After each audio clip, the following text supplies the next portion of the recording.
"You're done, Marcus. Pack your things and get out before I call security." The whole conference room went silent. 23 people. Every eye on him.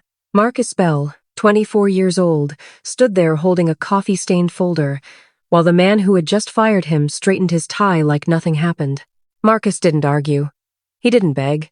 He simply reached into his pocket, pulled out his phone, and made one call. 40 minutes later, that same CEO would be the one packing his desk. If you believe in kindness and second chances, please like, comment, share, and subscribe to Grandpa's Story Chair. And before we begin, tell me in the comments which country you're watching from and what city. I read every single one. Marcus Bell lived in a small one-bedroom apartment on the south side of Chicago. 3rd floor, no elevator. The heater rattled every winter morning like it was complaining about the cold, too. He shared the space with his mother, Denise, who worked double shifts at a hospital laundry facility, folding sheets for patients she would never meet. Every morning, Marcus woke up at 5:40 a.m. He'd make 2 cups of instant coffee, one for himself, one for his mother, even on the days she'd already left for work. He'd leave hers on the counter anyway, just in case. He was an intern at Vantage Capital, a mid-sized investment firm downtown. 32nd floor, glass windows overlooking the river. Marcus had gotten the internship through a community scholarship program, one of 41 applicants for a single spot. He studied finance at night, 3 classes a semester, because that's all his paycheck could afford. At the office, Marcus was the one who arrived first and left last. He memorized client names before anyone asked him to. He fixed typos in reports that weren't his to fix, quietly, without asking for credit. The other interns called him the Ghost because he worked hard and never made noise about it. There was a $19 bus pass in his wallet that he refilled every Sunday night, counting exact change from a jar on his kitchen table. He hadn't bought a new pair of shoes in 14 months. But every Friday, without fail, he brought his mother a small bouquet of grocery store flowers, because she once said nobody had given her flowers since 1998. He didn't tell anyone at Vantage Capital who his grandmother was. Nobody asked. Why would they? To them, he was just an intern who fetched coffee and filed reports replaceable, forgettable, invisible. But Marcus had made a promise 3 years earlier, in a hospital room that smelled like antiseptic and quiet goodbyes. And that promise was the reason he showed up every single day, even when people looked past him like he wasn't there. He had no idea that promise was about to matter more than he ever imagined. It started with a phone call Marcus took in the stairwell, 3 weeks before everything happened. "Marcus, honey, it's me." The voice on the other end was frail but sharp. "How's it going? Being invisible?" "Grandma, someone's going to hear you," Marcus whispered, glancing over his shoulder. Eleanor Bell laughed the kind of laugh that had once closed 47 business deals across 3 decades. Back when she built a logistics empire from a single delivery truck in 1987. Eleanor Bell, a name that meant nothing to the interns at Vantage Capital, but meant everything on the 12th floor, where the real decisions were made because Eleanor Bell, through a private family trust, quietly held 34% of Vantage Capital's voting shares. Nobody in the building knew, not even the CEO. 3 years ago, in that same hospital room, Eleanor had made Marcus promise something. "Don't walk into any company as my grandson," she'd said, gripping his hand. "Walk in as yourself.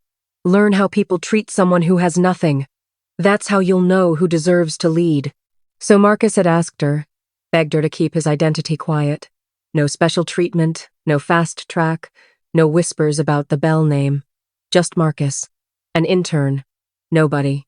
Meanwhile, the pressure at Vantage Capital was rising. Richard Hale, the CEO, was 2 weeks from a board vote that could either renew his contract for 5 more years or end it. He'd been cutting corners, missing numbers, blaming juniors for his own mistakes. Just last month, he'd taken credit for a client retention report Marcus had quietly rebuilt overnight after Hale's assistant lost the original file. Marcus never said a word about it. He didn't need the credit. But something was shifting. Small comments, cold stares, Hale growing more irritated every time Marcus walked into a room and somehow, without trying, made things run smoother than Hale himself could manage. Then came the mistake.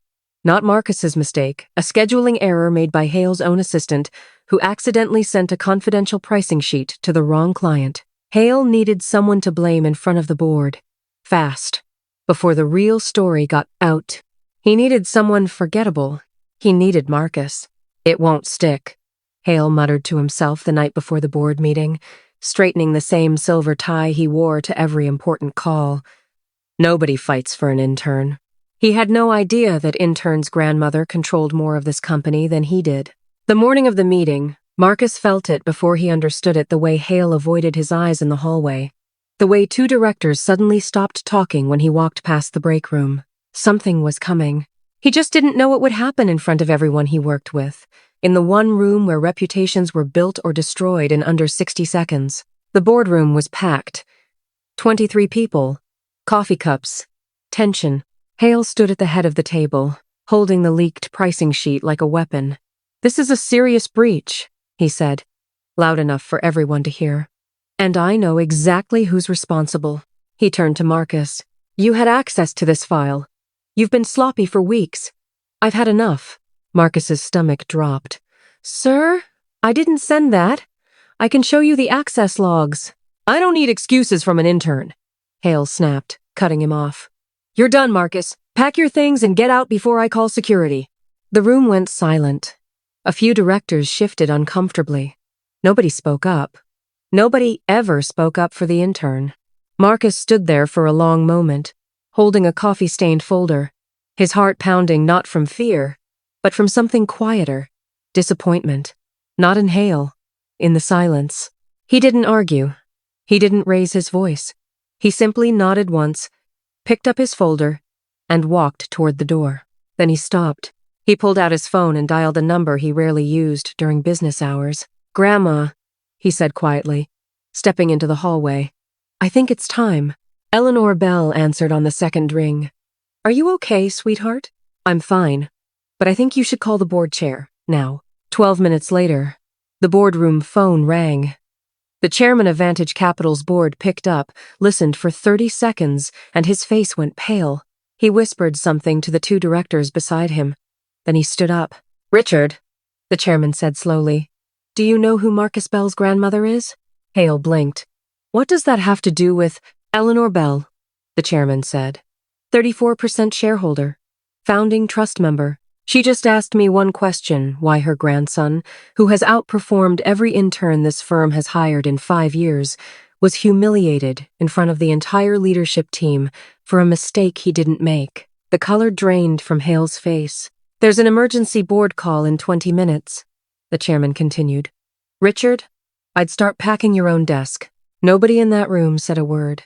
The same silence that had let Marcus walk out now sat heavy over the people who had let it happen. 40 minutes later, Marcus stood outside the building, phone in hand, when the chairman called to apologize personally and ask him to return not as an intern this time, but as a permanent analyst, effective immediately. Marcus looked up at the glass building glowing under the afternoon sun, and for the first time all day, he let himself breathe. Marcus didn't ask for Hale to be publicly shamed. When the board offered him the chance to speak at Hale's termination hearing, he declined. "Let him go quietly," Marcus told the chairman. "Everyone deserves one real chance to learn, even the people who didn't give me one." 6 months later, Marcus walked into Vantage Capital not as an intern, but as a junior analyst with his name on the door of a shared office. He still took the same bus. He still left his mother's coffee on the counter every morning. He still didn't tell most of his coworkers about his grandmother, only now, a few of them had started asking him for advice instead of ignoring him in the hallway. Richard Hale, surprisingly, didn't disappear. Eleanor Bell, the same woman he'd never known, controlled his company's future, quietly arranged for him to take a smaller advisory role at a nonprofit financial literacy program the family trust funded. Not as punishment, as a second chance, the kind Marcus had once needed too. "People don't change because you destroy them," Eleanor told Marcus one evening, sitting in her old rocking chair by the window. "They change because someone finally makes them see clearly." Marcus visited his grandmother every Sunday after that, bringing the same grocery store flowers he once brought his mother. Eleanor kept a small note on her nightstand, something Marcus had written her the week after everything happened. You told me to learn who deserves to lead. I think I learned who deserves a second chance, too. This story is a reminder that the person you overlook today might be the one person capable of changing your entire future, and the way you treat someone with nothing often reveals everything about who you really are. Kindness isn't about being seen. It's about staying true to who you are, even when nobody's watching. If this story touched your heart, please leave a like and share it with someone who still believes kindness matters. Comment.